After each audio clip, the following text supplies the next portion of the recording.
पानीपत के एक सुंदर मोहल्ले में शर्मा परिवार का घर है। इस घर की रसोई में एक अजीब सा युद्ध चल रहा है। एक तरफ सुमित्रा देवी है जो पारंपरिक प्याज खाने की हिमायती है।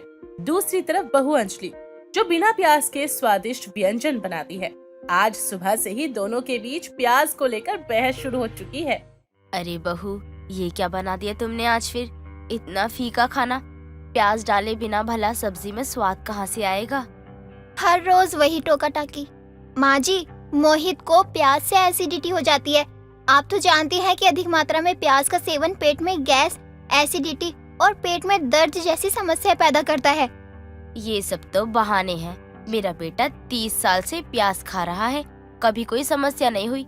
अचानक तुम्हारे आने के बाद उसे एसिडिटी होने लगी। वारी बहू के नखरे। माँ जी, ये नखरे नहीं है। खासकर जिनका पाचन तंत्र कमजोर होता है, उन्हें सावधानी पूर्वक प्याज का सेवन करना चाहिए। तभी मोहित दफ्तर से लौट रहा होता है और वो एक भिखारी से टकरा जाता है। साहेब, पहले आप 10 रुपए देते थे, अब सिर्फ 1 का सिक्का। अरे भैया, पहले मैं कुंवारा था तो देते समय सोचता नहीं था, लेकिन अब शादीशुदा हूँ तो सोचना पड़ता है। अच्छा, शर्म नहीं आती? मेरे पैसों से अपनी बीवी बच्चों को पाल रहा है।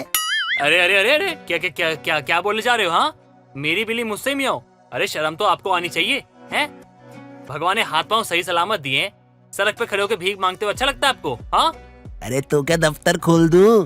दफ्तर खोलकर फॉर्म भरवा कर भीख मांगू? अरे अरे अरे, ये क्या बात हुई? हाँ, एक तो पैसे ले भी रहे हो, ऊपर से मेरे मुंह पे मेरी बेइज्जती कर रहे हो। लो, मेरे पैसे वापस दो, ये भी मत लो। अरे साहब जी, आप तो बुरा मान गए। कम से कम 100 रुपए देते तो कॉफी पी लेता। अबे भिखारी होके कॉफी पिएगा तू? हैं? लेकिन रुक, कॉफी तो 50 की आती है, 100 क्यों चाहिए तुझे? साहब, गर्लफ्रेंड भी तो है, उसको भी तो कॉफी पिलानी है। हे भगवान, भिखारी होके गर्लफ्रेंड बना रखी तूने? अरे नहीं साहब, गर्लफ्रेंड ने भिखारी बना रखा है, बताओ क्या करूं? हैं? मोहित उसकी बात सुनकर अपना माथा पीट लेता है और उसे 100 रुपए देकर घर आ जाता है। उसकी भूख से बुरी हालत होती है। वो सीधा रसोई की ओर बढ़ता है। माँ, आज क्या बना है? मुझे बहुत जोर की भूख लगी है। देख मोहित, तेरी पत्नी ने फिर से बिना प्याज की सब्जी बनाई है। तुझे भला कैसे पसंद आएगी? प्याज में कितने सारे फायदे होते हैं। इससे हमारे शरीर को बहुत फायदे होते हैं। इससे हमारा बीपी, शुगर सब कंट्रोल में रहता है। अब शुरू हो जाएगा प्याज का लेक्चर। और प्याज में पोटेशियम भी होता है जो ब्लड प्रेशर कंट्रोल करने में मदद करता है। फाइबर से भरपूर होता है प्याज, पाचन तंत्र मजबूत बनाता है। माँ, अंजलि, हाँ, प्लीज बस शांत हो जाओ और जो भी हो ना, रूखा सूखा मुझे खाने को दे दो। भूख से जान जा रही है मेरी, बहुत भूख लगी है। लो मोहित, ये लो बिना प्याज की सब्जी। आज मैंने अदरक और लहसुन से खास फ्लेवर दिया है।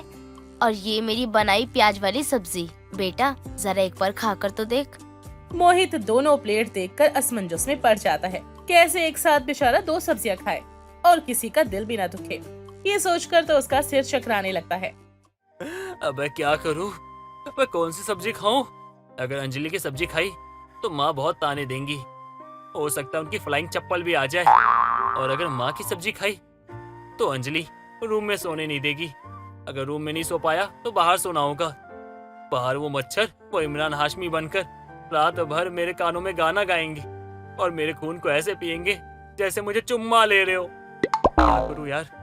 हाँ, माँ, अंजलि, मैं क्या सोच रहा था ना, मैं दोनों में से थोड़ा थोड़ा खा लेता हूँ क्योंकि मुझे दोनों से बहुत प्यार है। अगले दिन सुमित्रा को बाहर से चिल्लाने की आवाज आई। बहू, कौन है बाहर? माँ जी, भिखारी था, मैंने भगा दिया।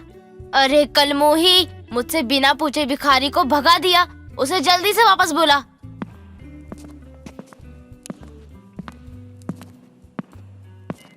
सुन रहे भिखारी, इस घर की मालकिन मैं हूँ। खबरदार, जो फिर से भीख मांगने आया, भाग यहाँ से। दोपहर के समय सरिता बुआ अचानक से घर आती हैं। वो इस घर की प्याज की लड़ाई के बारे में पहले ही सुन चुकी हैं।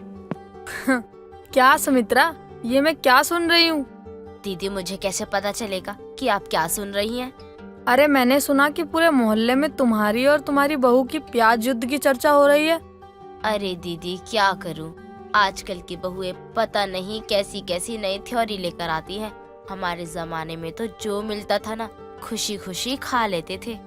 बुआ जी आप बताइए, प्याज खाने से कई लोगों को परेशानी होती है कि नहीं? हर चीज की अपनी जगह होती है। प्याज में फायदे हैं, लेकिन कुछ लोगों को नुकसान भी हो सकता है। अब आप भी इसका साथ देने लगी। मोहित ने पत्नी को मैसेज किया। आज मेरे साथ मेरे कुछ दोस्त खाने पे आ रहे हैं, तो अच्छा सा खाना बना के रखना। अंजलि का कोई जवाब नहीं आया। अबे यार, इतनी देर हो गई, कोई जवाब क्यों नहीं आया? सीन तो हो चुका है। हाँ, समझ गया। फिर मोहित ने दूसरा मैसेज किया। आज मेरी तनख्वाह बढ़ चुकी है, तो मैं सोच रहा हूँ अगले महीने तुम्हें सोने की अंगूठी दिला दूं। ये लो, आ गया phone. Hello? Oh my God, सच्ची? नहीं, बिल्कुल भी नहीं। वो तो मैं चेक कर रहा था कि तुम मेरे मैसेज को देख रही हो या नहीं, वरना कई बार तुम बोलती हो ना। वो नेट ऑन रह गया था, फोन ऑन था, आपका मैसेज आया, सीन हो गया गलती से और मुझे पता तक नहीं चला। तो जो मैंने पहले बोला था उस बात को याद रखना, खाना अच्छा बना के रखना। बाय। शाम को मोहित और अंजलि के घर कुछ दोस्त डिनर पर आते हैं। सुमित्रा और अंजलि दोनों ही अपनी अपनी विशेषता के अनुसार व्यंजन बनाती हैं। ए लड्डू के भैया, खाते समय ना थोड़ा कम खाना। अरे तुम भी तो कितनी मोटी हो गई हो, तुम भी कम खाया करो। पर मैं तो माँ बनने वाली हूँ ना। तो मैं भी तो बाप बनने वाला हूँ। जब मैंने कॉलेज के टाइम पे से अप्रोच किया था तब तो मना कर दिया था। अच्छा हुआ, ऐसा ही पति मिलना चाहिए इसे। और खाना चखकर रंजना कहती है। अरे वाह सुमित्रा आंटी, खाने में तो बड़ा स्वाद है। अरे प्याज की खुशबू सूंघते ही पानी आ रहा है मुंह में। देख अंजलि, इसे कहते हैं असली स्वाद। अरे वाह अंजलि, ये तो कमाल का स्वाद है। बिना प्याज के इतना टेस्टी कैसे बना दिया? देखा माँ जी, प्याज के बिना भी स्वादिष्ट खाना बन सकता है। दोनों पक्ष अपनी अपनी बाजी से जीत जाते हैं। अगले दिन सुबह सुमित्रा का पेट अचानक से खराब हो जाता है। डॉक्टर उन्हें कुछ दिन के लिए प्याज खाने से मना कर देते हैं। हाय राम, कैसा दर्द हो रहा है।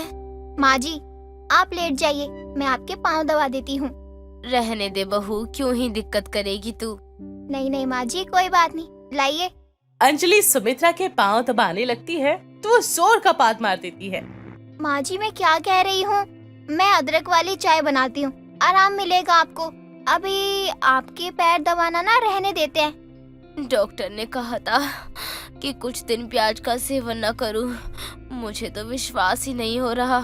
देखा माँ जी, कभी कभी प्याज के नुकसान भी हो सकते हैं। तभी सुमित्रा फिर से पाद मारती है और इस बार अंजलि स्पीड से भाग जाती है अपने मुंह पर हाथ रखकर। इसी बीच अंजलि एक स्वास्थ्य पत्रिका पढ़ रही होती है जिसमें प्याज के फायदों के बारे में विस्तार से लिखा होता है।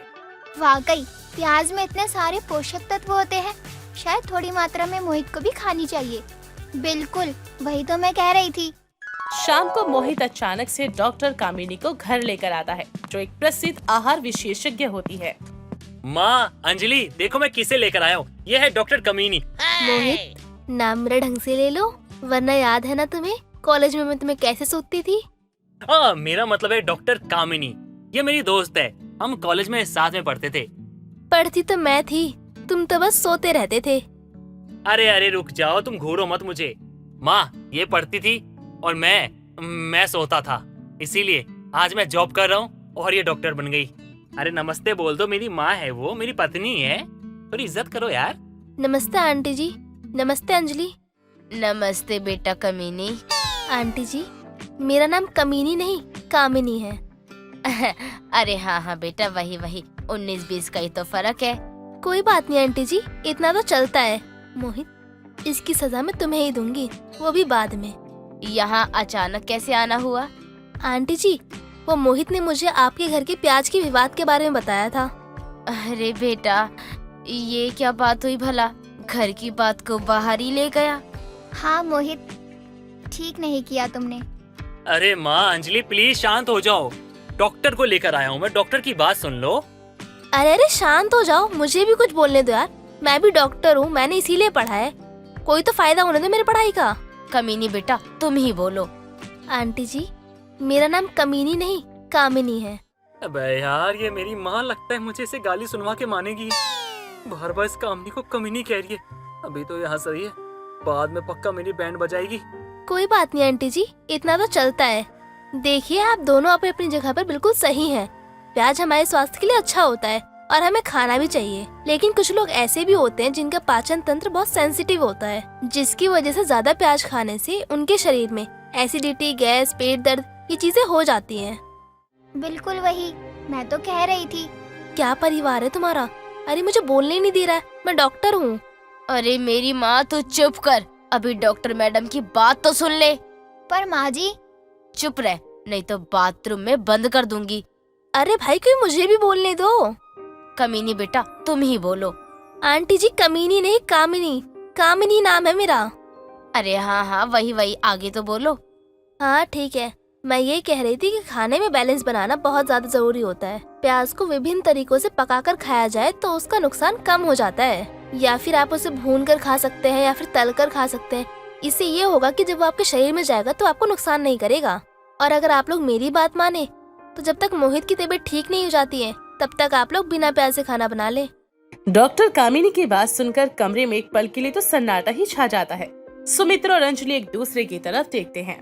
पता है अंजलि, आज सुबह जब मुझे दर्द हुआ तब मुझे पहली बार समझ आया कि प्याज हर किसी के लिए हमेशा अच्छा नहीं हो सकता। और माँ जी, मुझे भी उस पत्रिका से पता चला कि प्याज में इतने सारे पोषक तत्व हैं। शायद मैं भी जिद कर रही थी। तो इसका मतलब आप दोनों सास बहू की जंग खत्म? जंग खत्म नहीं बेटा, अब शांति समझौता होगा। अगले दिन रसोई से एक अलग ही खुशबू आती है। सुमित्रा और अंजलि दोनों मिलकर खाना बना रहे होते हैं। देखिए माँ जी, इस तरह भुने हुए प्याज का तीखापन कम हो जाता है। और इधर मैंने प्याज वाली सब्जी में हींग और काजू पेस्ट मिला दिया है। आज हम दोनों तरह के व्यंजन परोसेंगे। बिल्कुल, और सच पूछे तो इस विवाद ने हमें नए नए प्रयोग करने का प्रेरित किया है। देखिए ना, आज कितने सारे व्यंजन बने हैं। क्या बात है, दोनों सब्जी एकदम मस्त है। और इस तरह एक छोटे से प्याज ने दो अलग अलग विचारधाराओं को मिलाकर घर में न सिर्फ शांति दी बल्कि स्वाद की भी खोज कर दी। क्योंकि अब समझदारी आती है तो जिंदगी का स्वाद और भी निखर जाता है। सलोनी अपनी होने वाली समधन रमा से कहती है, बहन जी, हमें तो आपकी बेटी बहुत प्यारी लगी और हमारी तरफ से ये रिश्ता पक्का समझिए। हमारी तरफ से भी बहन जी ये रिश्ता पक्का ही है। अब हमारे खानदानी पंडित जी जो हैं, मैं उनसे इन दोनों की शादी की तारीख पता करवाती हूँ, फिर आगे की बात करते हैं हम। जी जी बिल्कुल, हमारे भी एक खानदानी पंडित जी है। मैं भी एक बार उनसे कह दूंगी और फिर जो भी तारीख हमें सही लगे शादी के लिए वही तय करेंगे हम। सब लोग मिलकर अभय और रूही का रिश्ता तय कर देते हैं। सलोनी अपने पति मोहन, बेटे अभय और अपनी सास मालती के साथ घर आई होती है कि तभी एक पटवारी आता है और कहता है, जी नमस्कार, सरकार यहाँ एक हाईवे बनवा रही है, तो आपका ये घर और जमीन उस हाईवे में जाएगा, जिसके बदले आपको सरकार की तरफ से 1 करोड़ रुपए दिए जाएंगे। आप सच कह रहे हैं ना? कहीं ये कोई सपना तो नहीं? हमें इस जमीन के बदले 1 करोड़ रुपए मिलेंगे? जी ये बिल्कुल सच है। हम कुछ दिनों बाद आएंगे सारी फॉर्मेलिटी के लिए और उस समय बाद आपको पैसे दे दिए जाएंगे। पटवारी इतना बोलकर वहाँ से चला जाता है और तब मालती कहती है, अरे हमारी होने वाली बहू हमारे लिए कितनी शुभ है। आज ही रिश्ता तय हुआ है और आज ही इतनी बड़ी खुशखबरी मिल गई। सच में लाखों में एक बहू है हमारी। हाँ माँ जी, ये आपने बिल्कुल सही बात कही है।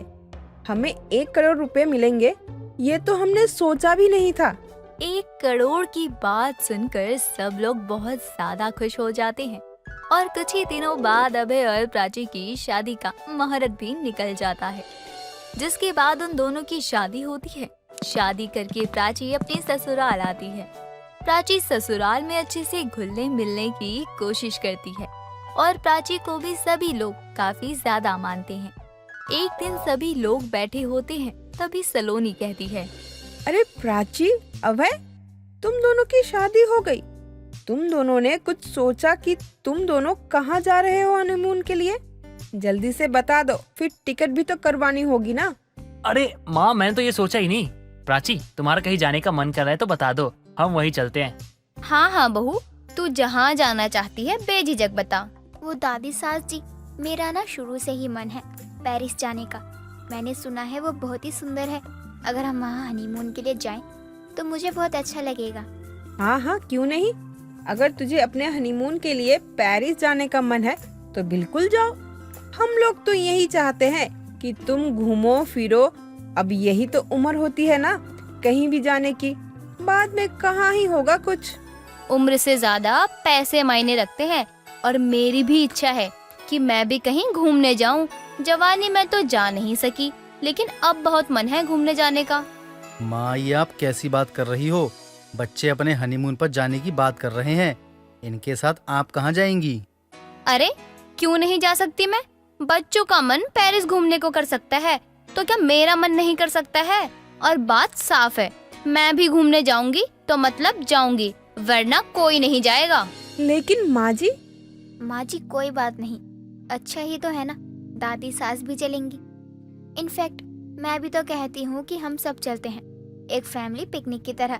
सब बहुत मजे करेंगे वहाँ। हाँ, ये अच्छा आइडिया है। इसी बहाने पूरा परिवार देश से बाहर जाएंगे घूमने। घूम तो आएंगे, लेकिन कहीं भी घूमने जाने के लिए जो पैसे लगते हैं उसका क्या करेंगे? पैसे तो चाहिए है ना जाने के लिए। अब वो बताओ कहाँ से आएंगे? आप लोगों ने बताया था कि हमारी जमीन हाईवे में आ गई है, तो हमें 1 करोड़ रुपए मिलने वाले हैं। तो हम ऐसा कर सकते हैं कि अभी अपनी जमीन को गिरवी रख देते हैं और उन पैसों को लेकर चलते हैं घूमने। और जब तक वापस आएंगे, क्या पता हमें वो पैसे मिल जाएं। बहू की बात में दम तो लग रहा है। मैं बहू की बात से पूरी तरह सहमत हूँ। हमें ऐसा ही करना चाहिए। तो ठीक है, फिर मैं कल ही किसी से बात करता हूँ और गिरवी रख देता हूँ। सभी घूमने जाने के लिए बहुत खुश होते हैं। मोहन अगले दिन ही किसी से बात करके अपनी जमीन गिरवी रख देता है और उन पैसों को लेकर सभी घूमने चले जाते हैं। वहाँ जाने के बाद सभी लोग बहुत मजे करते हैं, यहाँ वहाँ घूमते हैं और कुछ दिनों बाद सभी वापस आ जाते हैं। घर में आने के बाद सभी लोग आराम करते हैं। अगली सुबह जब सब लोग पेरिस की फोटो देख रहे थे, तब वो पटवारी वापस आता है और सबको बताते हुए कहता है, नमस्ते। नमस्ते, आप यहाँ जमीन के 1 करोड़ रुपए देने आए हैं ना? नहीं, वो मैं आपको ये बताने आया हूँ कि जो जमीन आपकी हाईवे में गई थी ना, अब उसका रुख सरकार ने मोड़कर दूसरी तरफ कर दिया है। इसलिए अब आपकी जमीन का कोई पैसा नहीं मिलेगा। पटवारी इतना कहकर वहाँ से वापस चला जाता है। पटवारी की बातें सुनकर सब लोगों के मुंह खुले के खुले रह जाते हैं। तभी मालती कहती है, हाय, ये क्या हो गया हमारे साथ? अरे कौन सी बहू उठा लाए? बहू तो घर की लक्ष्मी होती है, लेकिन ये तो कुलक्ष्मी है। हमारा घर गिरवी रखवा दिया, अब कुछ दिनों में घर बिकवा देगी। दादी सास, आप मुझे ये सब क्यों बोल रही हो? जो कुछ भी हुआ है वो क्या मेरी वजह से हुआ है? अभय, तुम कुछ बोलो ना इन्हें। देख रहे हो कुछ भी बोले जा रही हैं। मैंने थोड़ी ना कुछ किया है। चुप कर बहू तू। तेरे पैर पड़ने के बाद ही ये नौबत आई है। अरे इससे अच्छा तो मैं अपने बेटी की शादी तुझसे कभी करवाती ही नहीं। कम से कम ये दिन तो देखना नहीं पड़ता मुझे। अभय, तुम सुन रहे हो ना मुझे क्या क्या बोले जा रहे हैं? अब क्या तुम चुपचाप ये सब सुन लोगी मेरे बारे में? बोलो ना तुम कुछ। मुझे भी माँ और दादी की बात कहीं ना कहीं सही लग रही है। पहले सब सही चल रहा था, लेकिन तुम्हारे आने के बाद हमारा घर गिरवी रखना पड़ गया हमें। आप लोगों की इतनी छोटी सोच है और अब मैं नहीं रह सकती इस घर में। अच्छा है तू खुद जा रही है, वरना तो मैं तुझे धक्के मारकर निकाल देती। घर में आए हुए महीना भर नहीं हुआ है, मेरा घर बिकवा दिया तूने। प्राची को बहुत कुछ सुनाया जाता है, जिसे सुनकर उसे भी बहुत बुरा लगता है और वो गुस्सा होकर अपने मायके चली जाती है। ससुराल वालों में से कोई भी प्राची को वापस लाने के लिए नहीं जाता। कुछ दिनों बाद अभय की बुआ पूनम घर आती है और सबसे मिलते हुए कहती है, माफ करना भैया, मैं अभय की शादी में नहीं आ पाई। वो मेरे बच्चों का एग्जाम चल रहे थे और इनका एक्सीडेंट हो गया था, तो कैसे आती। खैर अब आ गई हूँ मैं अभय की पत्नी और अपनी बहू से मिलने। अच्छा ही है, उस अपशगुनी की शादी में नहीं आई तू। क्या हुआ दादी, आप ऐसे क्यों कह रही हो? अरे वो इसी लायक है। इस घर में आई और हमारा घर गिरवी पर रख दिया। हमें सरकार से 1 करोड़ रुपए मिलने वाले थे, लेकिन वो तो गए ही साथ में। हमारे ऊपर इतना कर्ज भी हो गया। पूनम को सारी बातें बताते हैं, जिसे सुनकर पूनम कहती है, अच्छा ही हुआ चली गई, क्योंकि इस छोटी सोच वाले लोगों के साथ कोई नहीं रह सकता। अरे सरकार ने जो कुछ भी किया उसमें उस बेचारी की क्या गलती? वो कभी ऐसा थोड़ी चाहेगी। और आप लोगों को शर्म आनी चाहिए अपनी बहू के ही साथ ऐसा बर्ताव करते हुए। पूनम सबको बहुत सुनाती है और ऐसा आईना दिखाती है कि सबको अपनी गलती का एहसास होता है। उसी दिन अभय प्राची को लेने चला जाता है। जब वो प्राची को लेकर आता है तो मोहन कहता है, बहू हमें माफ कर दो, घर की लक्ष्मी को हमने घर से ही निकाल दिया। हाँ बहू, हमारी गलती है जो पहले हमने बिना सोचे समझे घर गिरवी रखवा दिया और फिर बाद में इन सब का तुम्हें दोष दिया। मुझे माफ कर दे बहू। आप सब माफी क्यों मांग रहे हो? आप लोग बड़े हैं, कुछ सुना भी दिया तो कुछ हो थोड़ी गया है। प्राची से सब माफी मांगते हैं और फिर प्राची सबके लिए चाय बनाने लग जाती है। बाद में सभी लोग हंसी मजाक करते हुए चाय पकौड़े खा रहे होते हैं। तभी फिर पटवारी आता है और कहता है, मोहन जी, आपका अदीरपुर में ज़मीन है जहां अब मेट्रो का काम शुरू हो चुका है, जिसके लिए आपको इन कागजात पर साइन करने हैं ताकि हम आपको 2 करोड़ रुपए दे सकें, जो कि सरकारी मुआवजे के तौर पर है। 2 करोड़? सभी लोग बहुत ज्यादा खुश हो जाते हैं क्योंकि अब उन्हें 1 नहीं बल्कि 2 करोड़ रुपए मिल रहे थे। और फिर जिस तरह से सबने प्राची को कोसा था, वही सब अब 2 करोड़ रुपए मिलने का श्रेय भी प्राची को ही दे रहे थे।